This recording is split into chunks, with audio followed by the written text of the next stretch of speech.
meaning late. I call that a special time. I used to be in the restaurant business. One of the secrets I learned is that the special of the day is decided based on what you have too much of. So if you bought too much of a certain kind of meat or protein, well, that was your special of the day. Next day. Now I don't have my cup of beverage right now, so we're going to interrupt in the middle to do that. It might be a closing sip. I know it's backwards. It's going to bother you. The screaming birds on the beach here are at it again, but weirdly I'm getting used to it. Literally, there are screaming birds every night. They sound like babies. It's a terrible situation. Hey, what's happening today? Anything exciting happening to you? The Guatemalan screaming baby birds? Okay.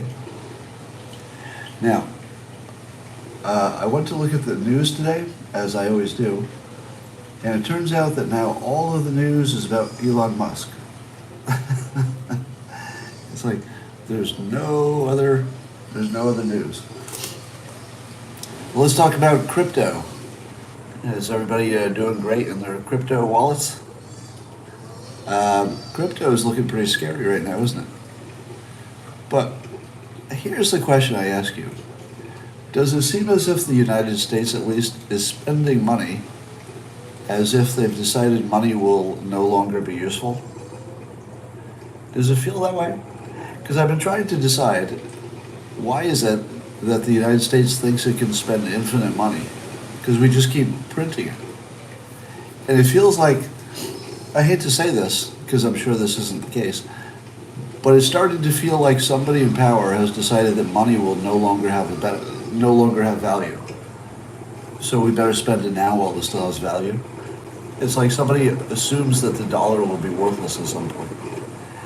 Now that wouldn't make sense with crypto going down at the same time. It doesn't really make sense that everything goes down at the same time, except real estate. I guess real estate will have to take a pause as well. Rand Paul stopped $40 billion going to Ukraine. He's delayed it, right? It's not really stop. I don't think it stopped. Well, sounds like my coffee is just about done brewing. I feel as if, before we talk about everything being about Elon Musk, that I should go get it and do the simultaneous sip. What do you think? I know, you agree. You agree. So if you don't mind, I'll be right back.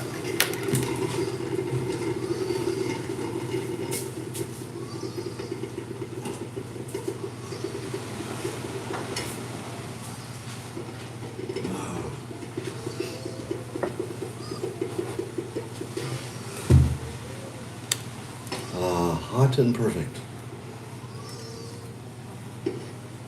A lot like me. All right. So you can actually hear the sound of the ocean?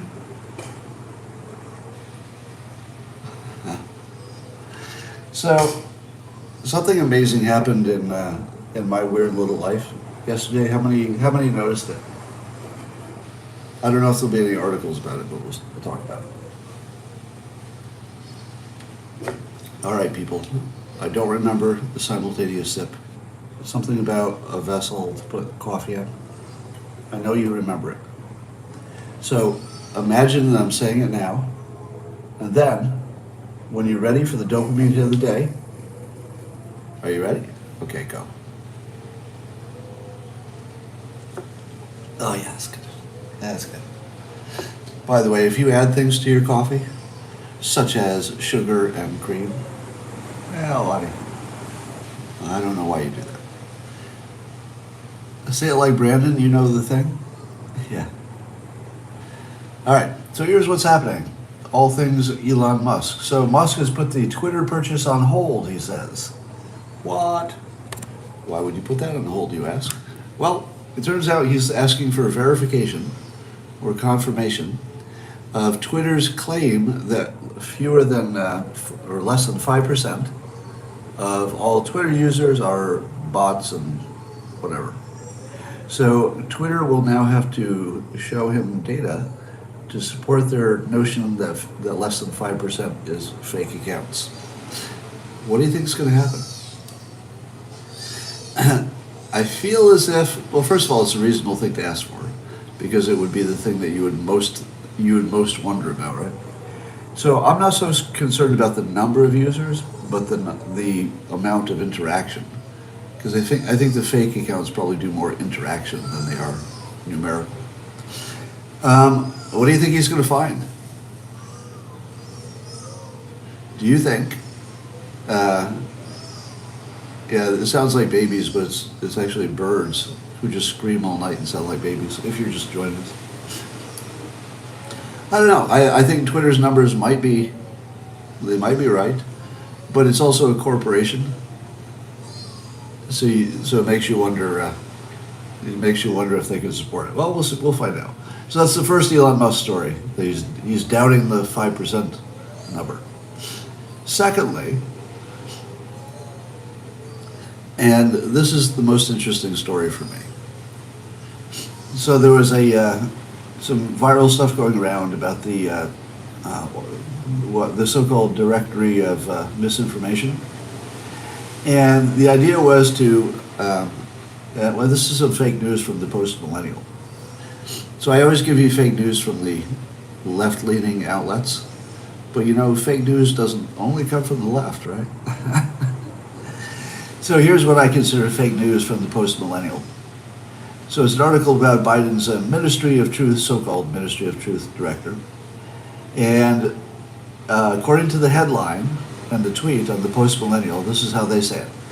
They said the director wants verified people, that would be people with blue checks, on Twitter, like her, to be able to edit people's tweets so they can, quote, add context to certain tweets. Is that a true story or a fake story? So the post-millennial says that the Ministry of Truth wants people with blue checks like me to be able to edit people's tweets. Do you think that the woman in charge of the so-called disinformation group, do you think she actually said that? And somebody said they said it on Zoom and you saw it yourself, right? Now she may have used the word edit, I don't know if she used it, but it wasn't what she was talking about. Now, it's not a true story. It's a totally fake story. And here's the fake part. They're treating edit as if it means changing the original tweet. Nothing like that is being contemplated, right? The Biden administration is not suggesting that anybody's tweet could be edited by somebody else. That never happened. What was suggested is that blue checks, and this is controversial, would be able to add context, and that it would show as add additional context. Now, what I didn't know is apparently this is already being beta tested. Did you know that? It's so there's some kind of test. I don't think that I'm part of it because I've never seen this. But there's some kind of Twitter thing that comes up and it says that readers. There's a Twitter message now that comes up for some people that said readers have added context to a tweet. Now, if you saw that banner, you might click on it and see that context. Would that be bad? Well, here's the argument. The argument is you don't want to give blue check people too much power because it would be unfair, right? Why should blue check people have this special ability to change the conversation? But here's what I would like to add to that. Don't assume that Twitter would implement such a thing in the worst possible way. Because this is what a lot of people do when they look at ideas. They say, okay, I understand the idea. Now, to evaluate the idea, I will assume that they will implement it in the dumbest way that anybody can do something. And then they give an opinion based on the dumbest way you could do something. Is that the way things happen? I mean, I get the cynicism of, oh, we'll find the wrong way to do it, like the government, of course. But for a corporation, a high-tech corporation that has experts on interface, experts on developing, new features, etc. Do you think that they're just going to like slap something together? So here's a basic question: do you think if such a thing were added to Twitter, don't you think people would have an option of whether they see it or not? Because that would be consistent with what Musk usually likes to offer, which is giving people a choice of how they want to consume their own information. So don't you think that they would give you a choice of either seeing context or not? Now, does that sound abusive? Well, here's a choice. You can look at it or not look at it. But it's a little more prominent. Now, some people said, Scott, not only is it completely unnecessary and it would destroy the world if people could edit people's tweets, but it's already a feature, because that's what a reply is. A reply is basically editing or adding context to somebody's tweet. That's what replies do, or can do. It's one of the things they can do. So really all that's being contemplated is an improvement in the interface. Basically, it's just improvement in the interface. Who is it who doesn't want an improvement in the interface? So this whole post-millennium story of turning adding context into editing the tweet, that's just fake news. And it's pretty direct fake news. The other thing that people don't understand is how features are tested in the tech world. If I say to you, I have an idea for a Twitter feature, and you say it's a bad idea, you're already not smart. And I haven't even said what my idea is. Do you get this? I'll say it again. Forget about what the suggestion is. Just say the general idea that I make a suggestion for a feature, and then you say, no, that's a bad idea. That'll never work. You're wrong. Because the right answer is, I don't know if it'll work, but you could test it. You could test it with a small group of users. You can wall them off, and you can see what happens. We'll see what happens if 100 people use it. Yeah. I mean, you could limit it to such a small amount of users that it would have no impact on anything, and you would be smarter when you were done. So anybody who says this won't work because they will create it poorly, I say, well, you don't understand. Every product is poor. Well, on the first draft, everything's poor. So I would say that this is the sort of thing that we could give a try.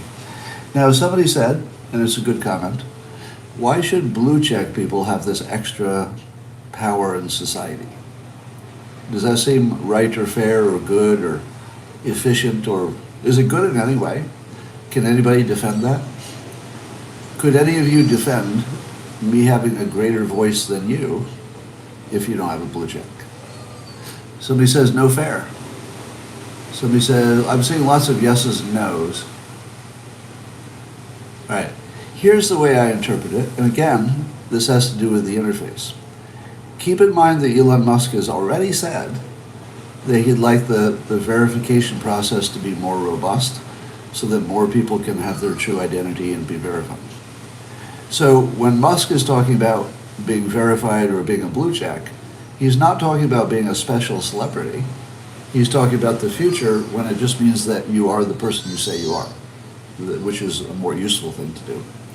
So, is it bad for the public if the people who are willing to identify themselves and say, I am this person, if they're the ones who have the context and you can't get context from an anonymous account?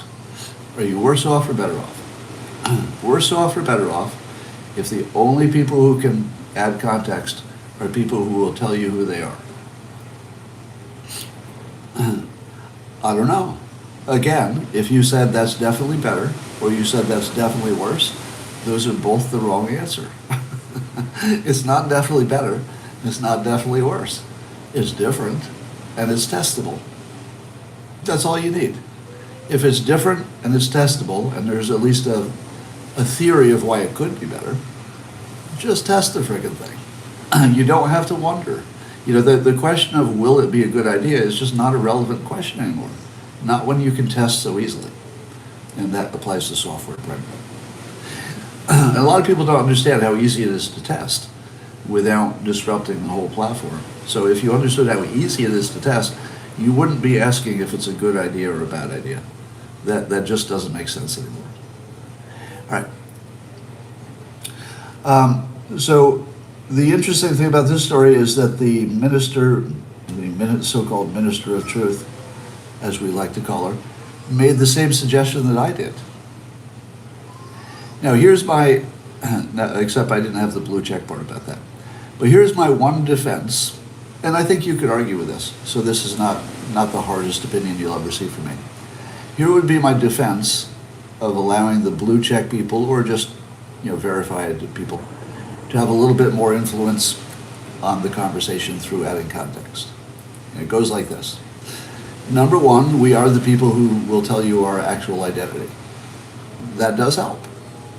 I think that helps. I don't want to see opinions from people who won't say who they are. Now, I'd optionally like to see it. I'd like to be able to turn that on and off. But where do you think the blue checks get their information? Like, where do you think I become informed about what it is that is useful context and what is not? I don't make that up myself. That all comes from the people who follow me, who far and away are not blue check people. So most of what I contribute to Twitter comes, I'd say 80%, comes directly from somebody who's not a blue check, who saw an article today, for example. Andres Backhouse sent me an article which is really good context. I think I'll talk about it in a minute. And it's something I wouldn't have seen otherwise. And so once I saw it, I said, oh, this looks like something other people would like to see, so I retweeted it. Now, is that me? Would you say that's me adding context? Or is the only reason that I could be the one who pushed the button to add the context because Andres found it and gave it to me? It's the latter. It's the latter. If you think that I'm an elite who's got, thinks I have more value or something to the concept, that's not exactly how I see it. Now, that both views would be fair, because this is subjective. My own view is that it's a service. I feel like I'm working for the people who are not blue checks. I feel as though I have some obligation, sort of the Spider-Man problem. The Spider-Man problem, with great power comes great responsibility. If you have a blue check and you have a lot of followers, you have, within the Twitter universe, relatively speaking, more power. If you have more power and you're not a flaming partisan, you feel a little bit of well, not a little bit, a lot. I feel a lot of responsibility. And so when people are sending me context, I'm not thinking, oh, watch me get this partisan little bit here and put that out in the world. I'm usually thinking, oh, this would be actually useful. And I could do something that would be useful to the conversation.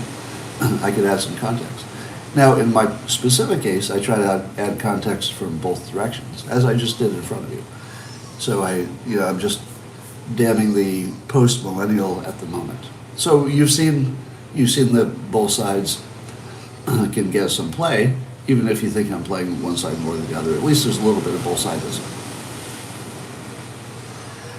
So now, and somebody, I was watching the comments go by, somebody said I'm romanticizing that a little bit too much. Maybe. That's a pretty fair statement. So again, the plus side would be that a lot of the blue check people like me, I think, and I haven't talked to anybody about this, but my belief is that there are a lot of people with blue checks who feel responsibility and feel like it's a service they're providing to filter things and boost things, etc. That's how I feel. But surely others would just use the blue check to promote their side. So again, it's a good thing you could just test it. Find out what you like. Let's see what else is going here. Here's a PolitiFact fake fact check. And it's fake because it looks like they intentionally worded it to be misleading. And I think it's time for a second simultaneous sip because the first one was too hot. And I couldn't take a full, meaningful swig. And I feel like it's time. Swig hard. Oh yeah, that's better. Much better. All right, here's what PolitiFact said. I'm going to read their tweet and see if you can find the fake part, okay? So the fake part is just in the tweet itself. It's the way it's written. So you don't have to have any outside information. So just see if you can find the fake part. I would say, PolitiFact says in a tweet, quote, there are long-standing false claims that gay, lesbian, and bisexual people, men in particular, molest children at higher rates than people who are not LGBTQ. And then they go on, studies have revealed most child molesters identify as heterosexual, according to the Zero Abuse Project. Where's the fake news? Did you see it? This one's kind of clever. So they conflated two completely different things and hoped you wouldn't notice. One is the rate of this abuse. And what they say is that the claim is that there's a higher rate among the LGBT community, which, by the way, I don't think there's any evidence to that. So that's the claim they're evaluating. And then to debunk it, they say studies have revealed that most child molesters identify as heterosexual. Wait a minute, isn't that because most people are heterosexual? So they went from talking about the rate, what percentage of men, mostly gay men, I guess, what percentage of them were trans, I don't know. I'm not exactly sure how they define men in this context, which is dicey, isn't it? As soon as you're talking about LGBTQ, and then you put in the sentence "men in particular," you have to say, "Okay, I have to think about what they mean about that." All right, I'm not sure I understand it, but they go from the rate of gay men doing this crime to the raw number of straight men doing the crime. Do you think you've done something useful when you compare one group's rate, the percentage, to another group which is 10 times the size, or 9 times the size, whatever it is, and their total number? This is clearly disinformation. Am I right? Now, by the way, I have no opinion about the content, because I don't know what's true and what isn't, but I've never heard that there's any higher rate in any group of people. So I'm guessing that there's no real difference. That would be my assumption. So that's interesting. Now, what makes this interesting, as some people pointed out in the comments, is that where does this stand in terms of people being born the way they're born? Right? You always have to ask the question, how much is social, how much is, the way you're born? And we're not going to sort that out today. More stuff on Musk. So, in my tweet, I told you about the disinformation minister and how I agreed that Twitter should have a similar feature for context. As part of the replies to that, and part of my tweeting about it, I mentioned that Twitter doesn't work the way it is now, because some people said, the replies are all you need. As long as everybody can reply, you're going to get all the context you ever need. To which I say, if it's millions of bots and partisans replying, you're not going to be able to find the good context. It'll just be lost in the noise. And so I use as an example of that, if the current Twitter system worked, we wouldn't believe in what's called the drinking bleach hoax. So half of the world or more believes that Trump actually suggested drinking bleach. And I said half of the world wouldn't believe that if you could add context to tweets. Because right now that's always in the comments, but people don't see it. So, as you know, I've been fighting against the drinking bleach hoax ever since it happened. And the big event was that Elon Musk replied to my reply, in which I was talking about the drinking bleach hoax. And he said the drinking bleach hoax is a hoax. That was the whole tweet. So seeing that the person who's trying to buy Twitter, and probably will succeed, Elon Musk, has said unambiguously the drinking bleach hoax is a hoax. So, do I win? Can I ask for a score? You've been watching me fight this I'm sorry. I'm not gonna be profane. I don't need to be. You've seen me fight this thing, and other people. I'm not alone. But you've seen me fight this thing from day one. I've been just beating this horse. I mean, it's not a dead horse, but I've been beating this horse like crazy. And finally, to get somebody at Musk's prominence in terms of attention, especially given that he's got a buy order on Twitter, to have him say it clearly and unambiguously that it's a hoax feels like validation. And primarily, it's not because it's just his opinion. It's because everybody's going to see it, and you can't ignore it anymore. You know, if somebody prominent in the Republican Party had done this, that would have been just as good. But having Musk do it, I mean, I'll tell you one thing, he's not afraid. How many times have I told you that not having a embarrassment problem is a superpower?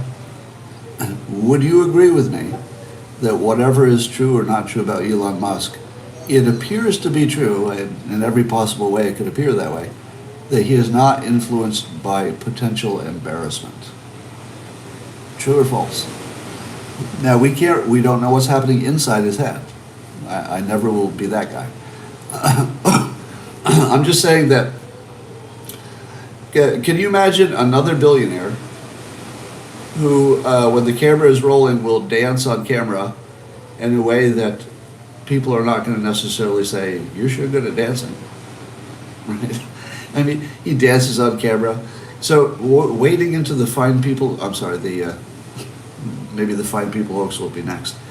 But wading into the drinking bleach hoax at the same time he's buying Twitter is sort of a ballsy thing to do. And every time he does something that's a little outside what I would imagine is other people's comfort zone. You want to see the view? Somebody asked to see the view, so I'll show it to you. You want to see the view? All right. So the locals people are looking at it now. There's the view. Pretty impressive, huh? All right, YouTube, you want to see the view? I'll turn it up. There's the view. Pretty impressive, huh?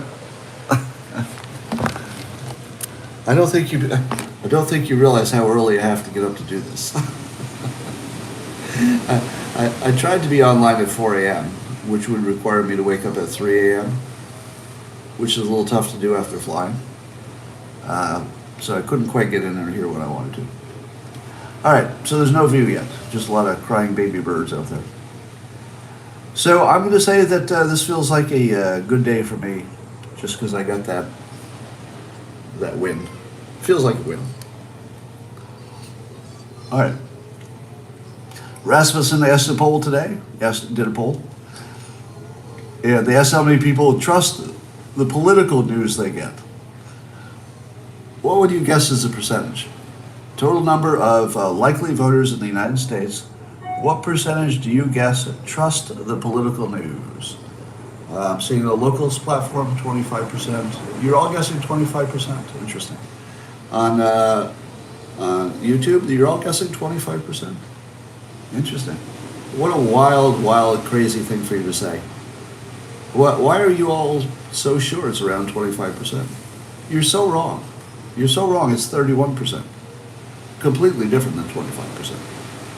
Okay, it's roughly about 25%. 31%. So I saw this, I said, are you kidding me? 31% of people trust the political news? And so here's the second question. How many of them are Fox News viewers? What do you think? Versus CNN viewers? I have a feeling that conservatives are less likely to even trust their own news. Is that not true? Don't you think this is probably 3-1 Democrats trusting the news? It's probably 3-1. I'm guessing. Don't know. It would be, well, actually I'm an idiot. I don't know why I'm guessing, because Rasmussen actually sent me the breakdown. If I looked at the thing they sent me, it would tell me which are Republicans and which are, but I forgot to look at it before I signed on.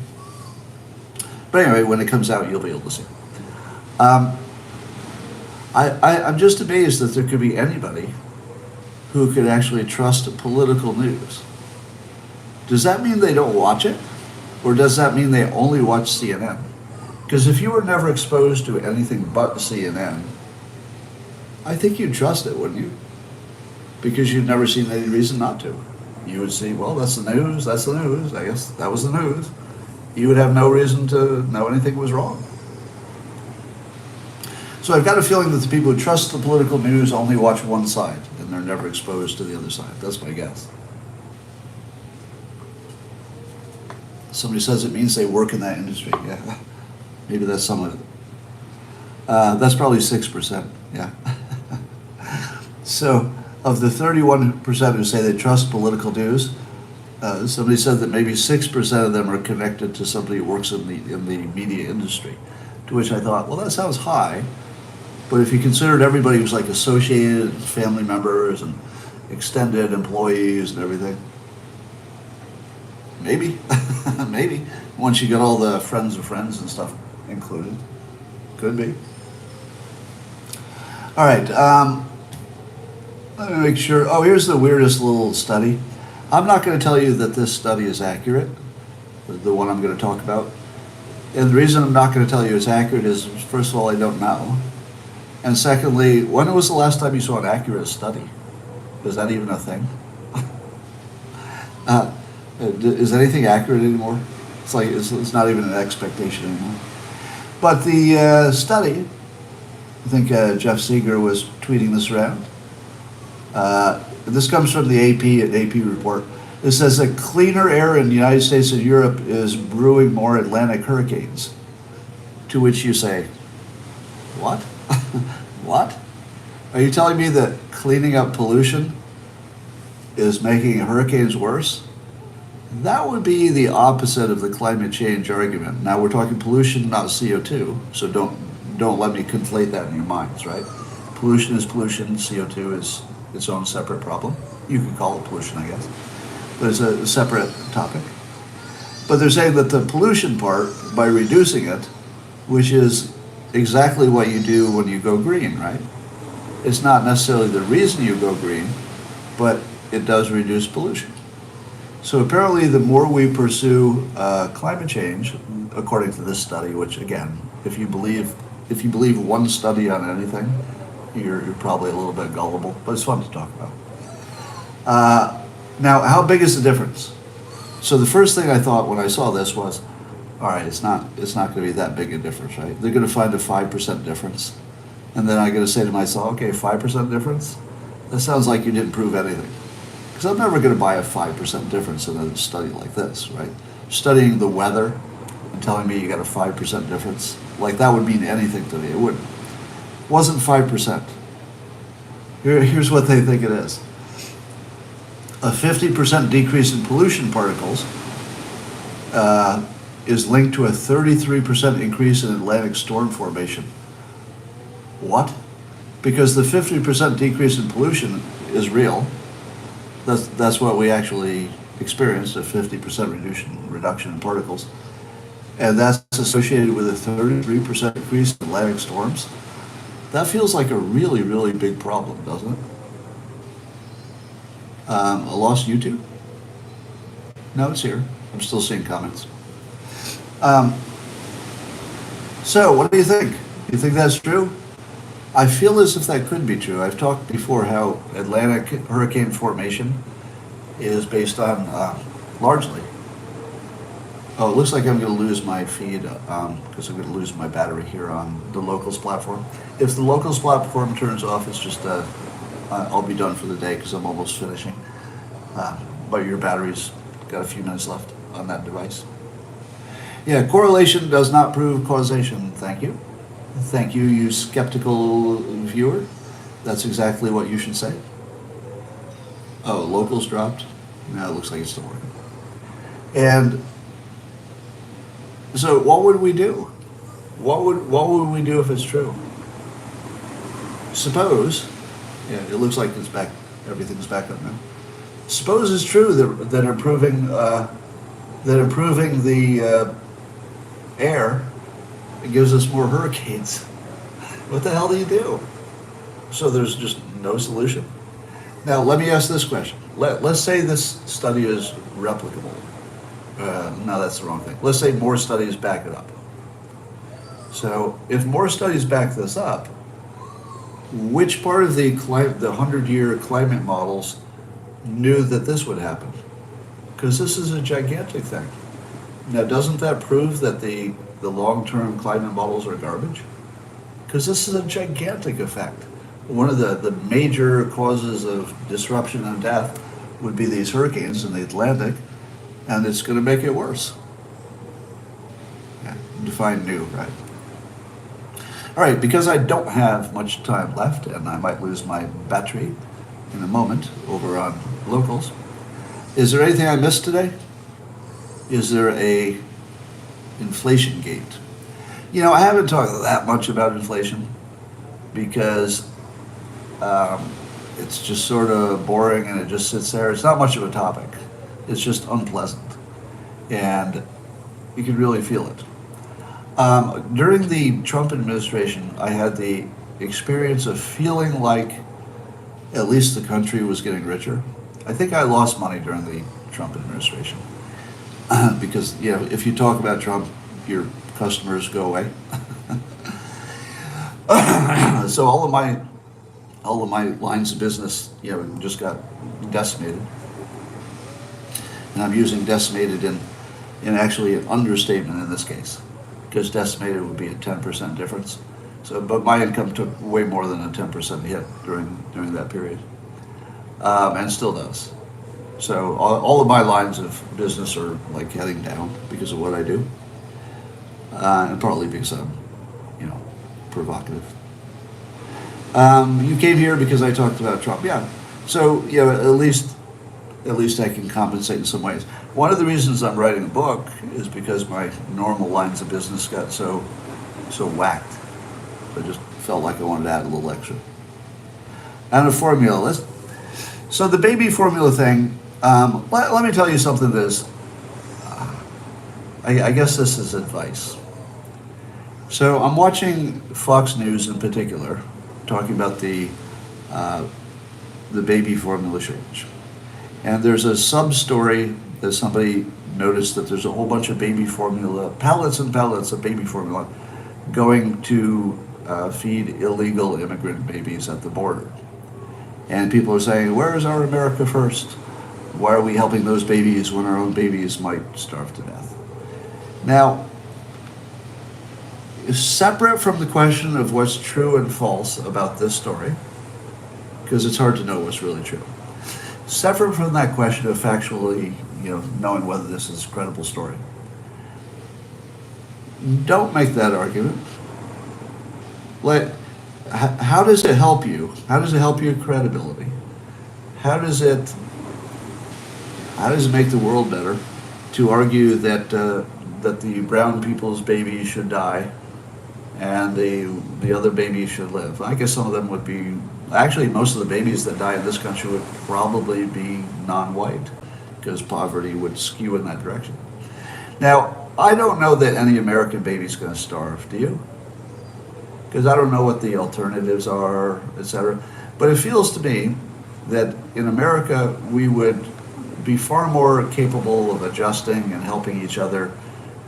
Citizens, the legal citizens, would be able to get each other's back. And honestly, you'd probably see some wet nurses. You might see some really innovative stuff that we wouldn't have seen otherwise. And while I'm not going to give you the opinion that we should or should not put baby formula in any place or not, I don't know. I'd have to look into it. I'm only talking about the argument. So I'm not talking about the reality.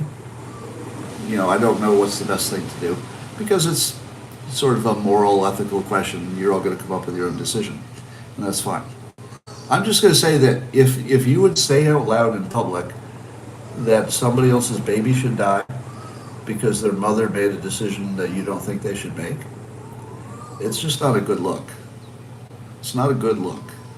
If you're saying somebody else's baby should die because their mother made a decision about how to improve their lives, and it's not the one you would have made or the one you would have encouraged, just don't do it. Don't do it. And my understanding of bureaucracy and supply chains and everything else is that there's probably an entirely different process that got this baby formula. Probably it's been brewing for months and months before we knew there was a problem.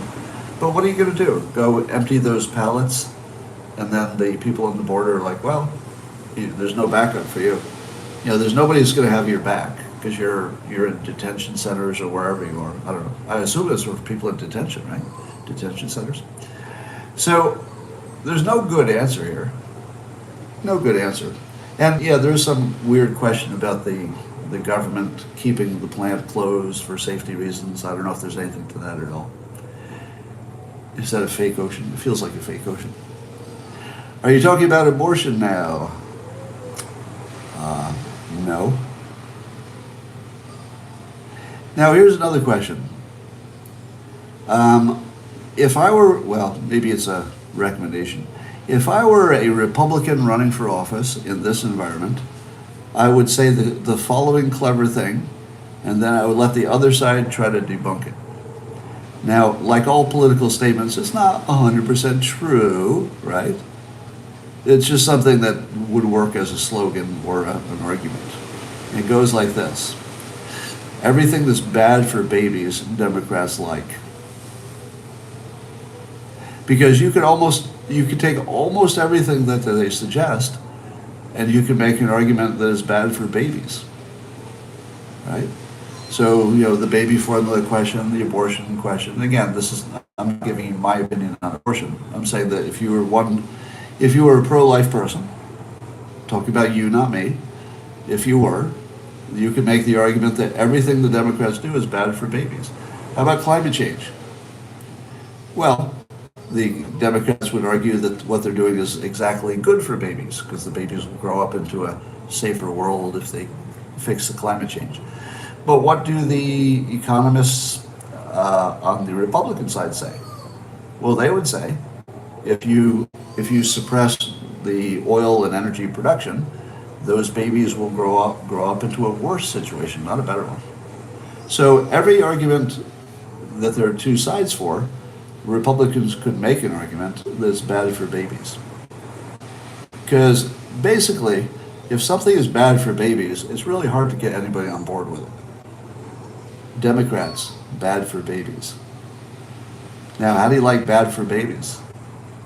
Bad for babies kind of comes off your tongue kind of good, doesn't it? You want to say it. You want to say out loud, wherever you are right now, how many of you want to say bad for babies?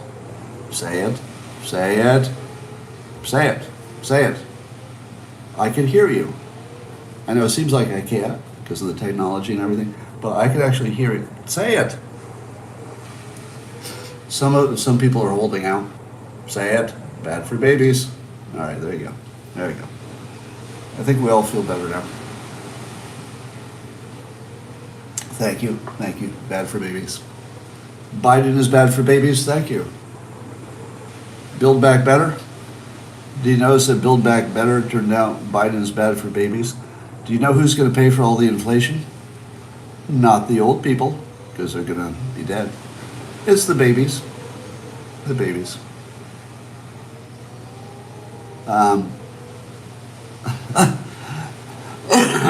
Excuse me. Build Back Better wasn't terrible. Build Back Better was catchy enough that it has survived.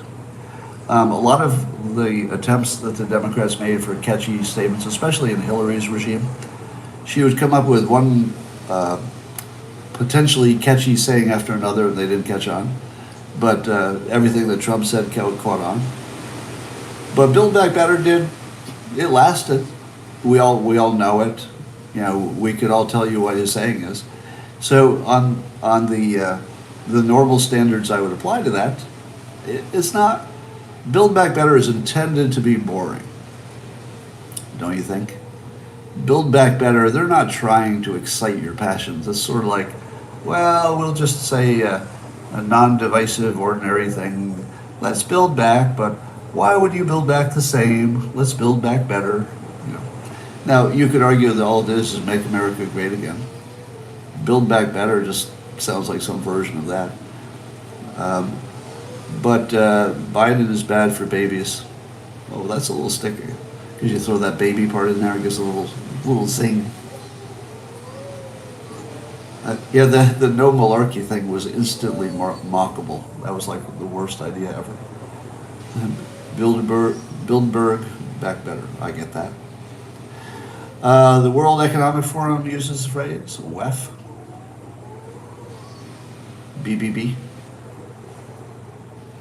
Biden is bad for babies and birds. All right. Micro lesson on gesticulation, as in using your hands to talk. Is that what you mean?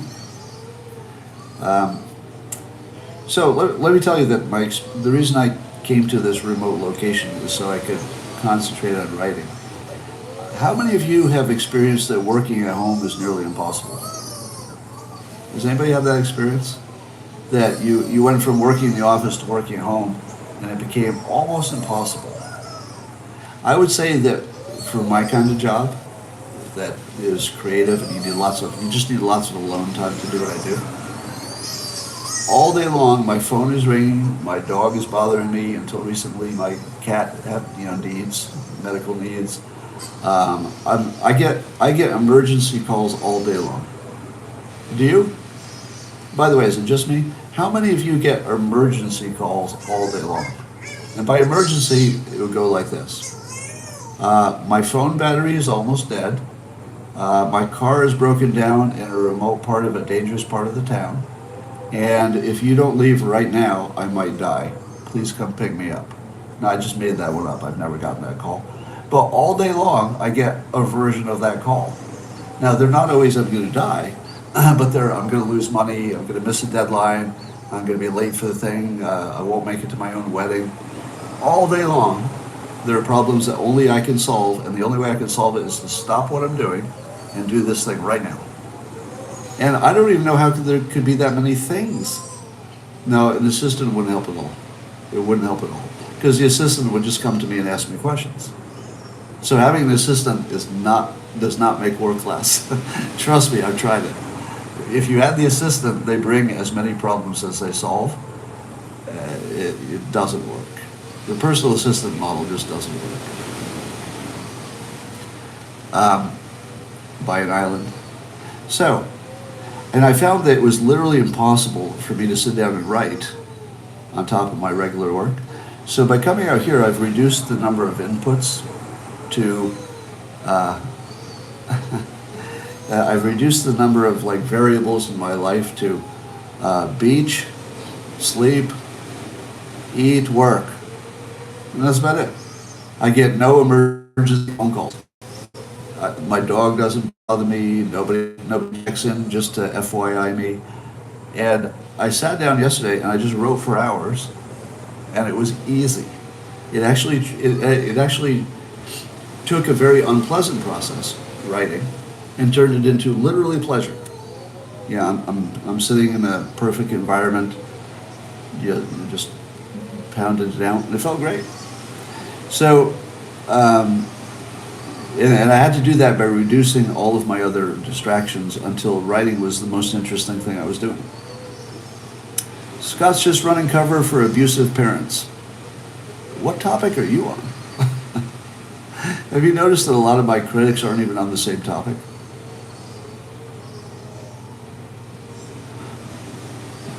I'm the coolest guy you know. You need to meet more people.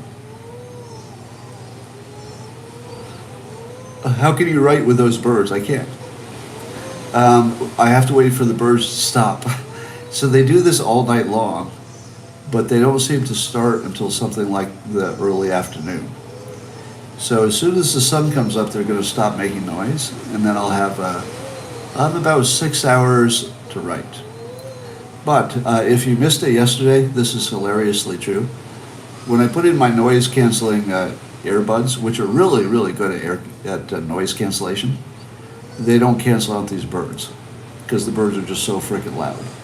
But if you take a YouTube video of ocean noises that people use to go to sleep, if you play fake ocean noises in your earbuds while standing next to a real ocean, you think you're listening to that ocean because all oceans sound the same. So I put in my fake ocean sounds and stand by the ocean, and it just feels like I'm standing by the ocean and there are no birds. It's the funniest freaking hack ever. I completely eliminated the actual experience of the ocean and replaced it with a virtual version. Just as good. Just as good. You need a picture of the birds? I don't know which ones they are exactly. No, I'm not in Bora Bora. Um, get a megaphone and yell at them to get off my lawn. I did wonder if I could yell at them and make them stop, but I'm sure there's some kind of protected species. I'm not going to do that.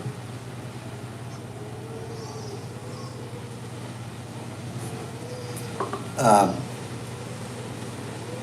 do you know where your viewers are located? Well, let's find that out. Viewers, give me the location you are at right now. Where are you right now, everybody?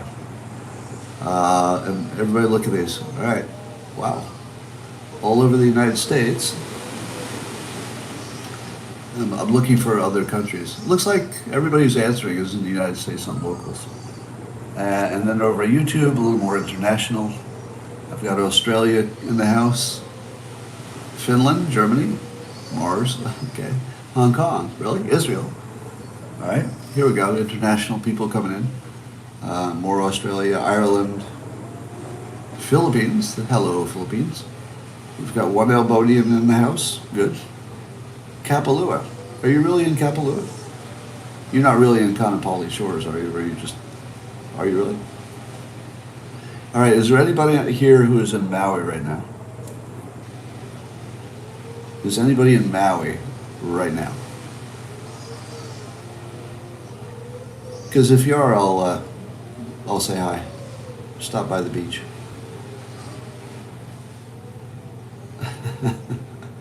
Are you really? I figured somebody would be here.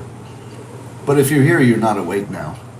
Actually, that's how I know it's not true. There's no way that there's somebody who lives here who's awake right now. This is not the time anybody in Hawaii is awake, except me. You know, when I go walking on the beach in the morning before the sun comes up, usually, I always only run into the people who have weird sleeping problems out here. So you see two kinds of people on the beach early in the morning. You see the Instagram models who know that the light is best early in the morning or at dusk. So you see a bunch of Instagram models just by themselves. You can tell their husband or boyfriend or whatever slept in. They're down there on the beach doing the selfies. And the other is the young mother with a toddler. Because the toddler doesn't know what time it is. And the toddler's been up since 3 a.m. And finally the mother's like, all right, it's 6 a.m. You're going to the beach. And they just get out of the hotel. So you see those two categories all over the beach.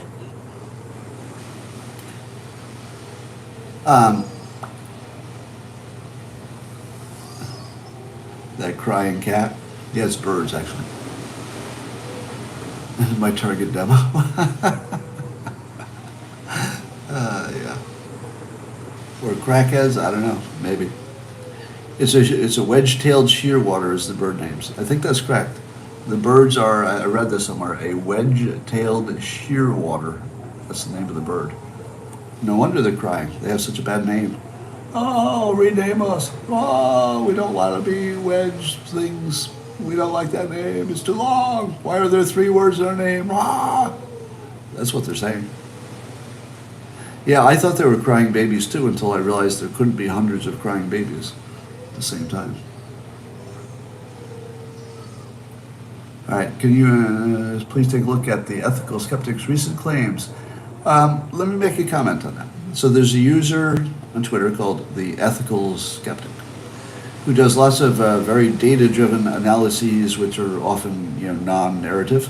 They're outside the narrative, and it's COVID-related for the most part. It's excess deaths and stuff he's looking at, but I can't understand his work. So sometimes I think I'll pick up what the top line is, like what the point is, but there's something about the complexity or the style of communication where when I look at his work, I think, I sort of feel like I kind of know where you're heading with this. I don't quite know why yours is different or where the data came from or I just can't penetrate it. So I don't have an opinion about whether he's accurate or not. I just know he has non-conforming opinions that seem to be based on a great deal of skill. So those are the two things I know. Great deal of skill in data analysis, which doesn't mean he's doing things right and others are doing it wrong. I don't know that. But he has a great deal of skill. And he's he looks to be showing his work. So those are two things which I have immense respect for. He has the skill and he's showing his work, I believe. I mean, I think you can look at the same data he's looking at and you can see if it looks right to you. So if you can do those two things, then you're automatically on my good list. But I wish he had a little more. The one thing he needs to add to his talent stack is simplicity. Because when I see his tweets, I go, I sure wish I knew what that meant. Because it looks like there's something there. I mean, I think he's onto something. Feels like it. I just can't tell, really. And keep in mind that, again, I tell you this to the point of obnoxiousness, but it's important. I did data analysis for a living. Not at the level that he's doing it. Like he's at a higher level than I ever worked. But how would anybody else, if you didn't do it for a living at least, how would you penetrate what he's trying to tell you? How would you possibly understand his point? I can't. I mean, I'm not even close. All right. That was my flashlight collection. They keep breaking in storage, which is funny. As a former teacher, you think I'm avoiding my writing assignment by doing this? Yeah, it's a little bit true. But it's hard for me to write until there's at least a little bit of light over the horizon, for some reason.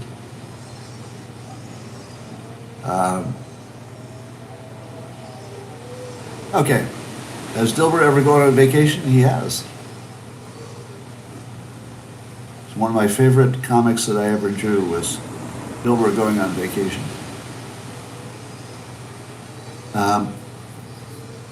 Why do we care about his flashlights? I've told people I have a flashlight collection, but I've gotten rid of most of them because when you just keep them in storage, they all go bad. They just sort of rot, so they're no good. Is weed legal where you are? I think it's legal for medicinal users, which I am. Yeah, we talked about Elon putting Twitter on hold. No, God's debris has nothing to do with Dilbert. I'm being asked on that platform. All right. Dead battery storage containers. That is exactly what a flashlight is. A dead battery storage container. Thank you. Good one. Scott about critics. If they aren't on topic or comment or others, they are likely bots. When you respond to them, you only hope to train them to be better. Maybe. Let's talk about Ukraine. As of today, it appears that the U.S. policy, and I think it was, who said this directly? Representative Crawford, saying that the U.S. policy of spending $40 billion to degrade our enemy's military, meaning Russia, is money well spent. What do you think of that? Suppose you knew that for $40 billion, you could essentially degrade Russia's military until they're just not a powerful, essentially you could take them off the map. Do you think that the U.S. policy, which seems to be an actual real policy now, is to take them off the map and basically make them not an important power anymore so we don't have to deal with them? It looks like the United States has decided to just degrade Russia permanently and just take their military off the important part of the map. Yeah, I don't know if it's a good idea, but it's definitely maybe a once in a lifetime opportunity. I do think there's an opening to do it. I do think it's doable. I don't know about the price of it, but it looks doable to degrade them to the point where they are no longer an important military power. They just have nukes. A gas station with nukes. So I tweeted around a opinion piece. It's actually an interview with a retired Chinese diplomat who we presume is speaking in a way that is at least compatible with Chinese thinking. But he said that the Chinese thinking,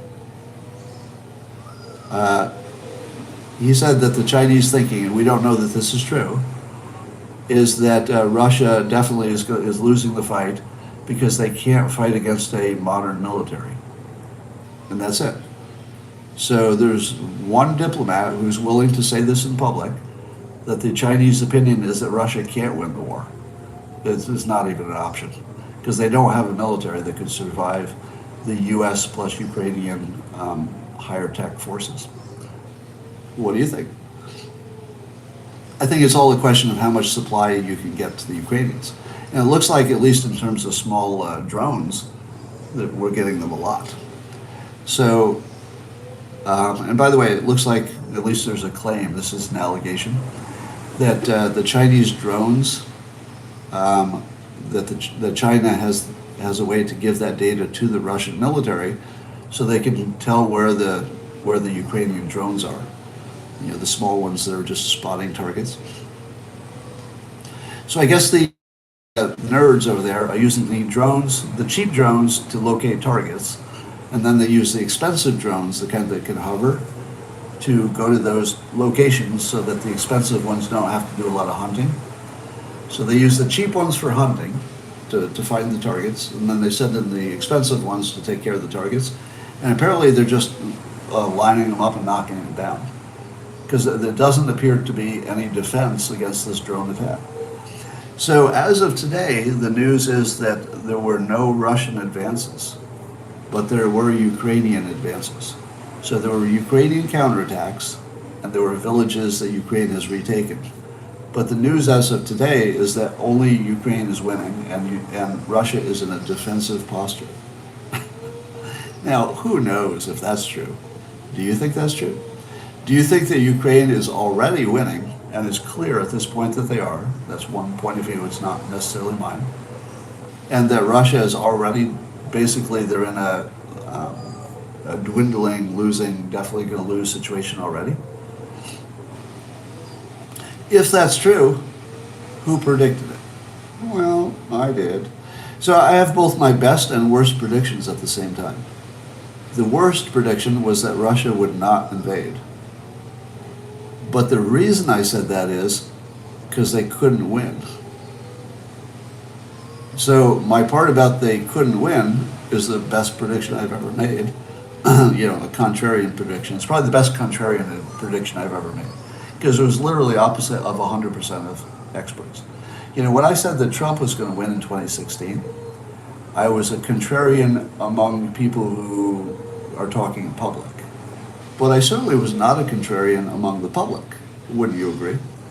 I mean, there's a reason that Trump got lots of votes, because a lot of people thought he would win. So among the public, I wasn't that far outside of normal thinking. Just for people who talk in public, I was outside. But when I said that I believe that Ukraine would surprise Russia with their military capabilities, I don't think anybody agreed with that. Can you remember anybody, even in your personal circles, just, you know, your friends, did anybody think that this would be closer to a Ukrainian victory and a fair fight? Some people said yes. I'm seeing in the comments somebody saying yes. Anybody else? I only saw one person say that. But, here's a comment that's worth saying. So somebody's saying that Eastern Ukrainians all want to annex to Russia. It's pitiful that you have never spoken about them being slaughtered for 8 years. I don't know that was especially important to anything I've talked about, but it's nothing I'm avoiding. I just don't know it was directly relevant to anything. Because remember, I'm not pro-Ukraine, and I've said that both sides are bad. So once you've said that both sides are bad, I'm not sure that the details matter that much. Right? So when you say both sides are bad in this context, I'm saying they're both doing atrocities. So I have a clean, clear view that both sides are bad in a complete way, completely bad. Now, in the real world, you still have to take sides, right? So you're going to end up taking sides with the bad actor, because the alternative is the other bad actor, or staying out of it.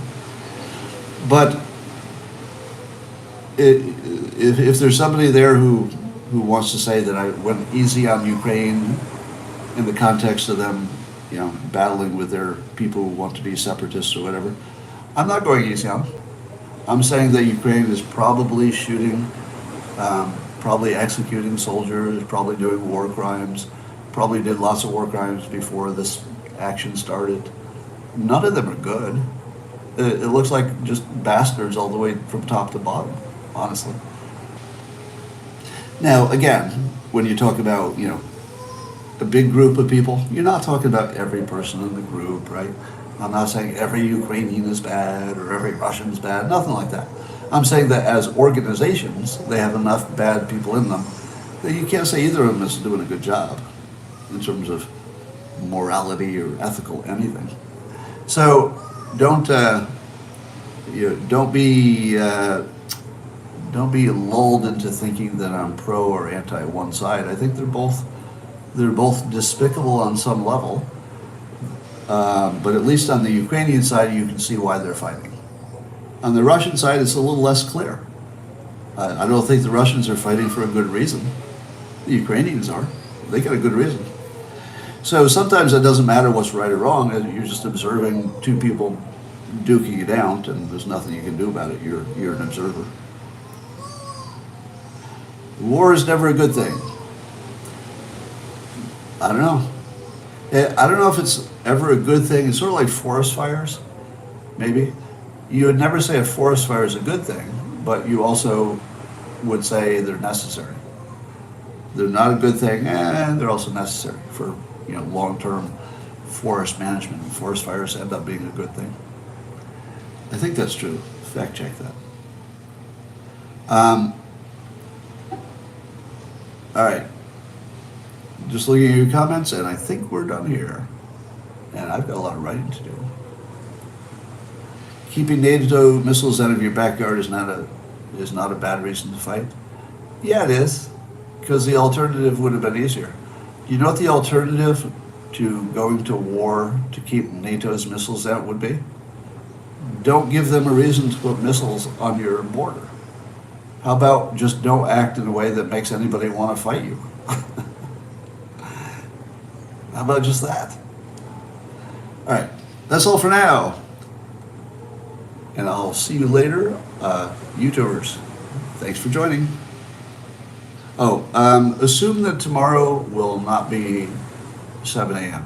or 10 a.m. if you're in the East Coast. So just assume that I'll get on when I can. I'm doing the best I can. I just can't get up that early all the time. And I'm going to go back to work, and I'll talk to you tomorrow.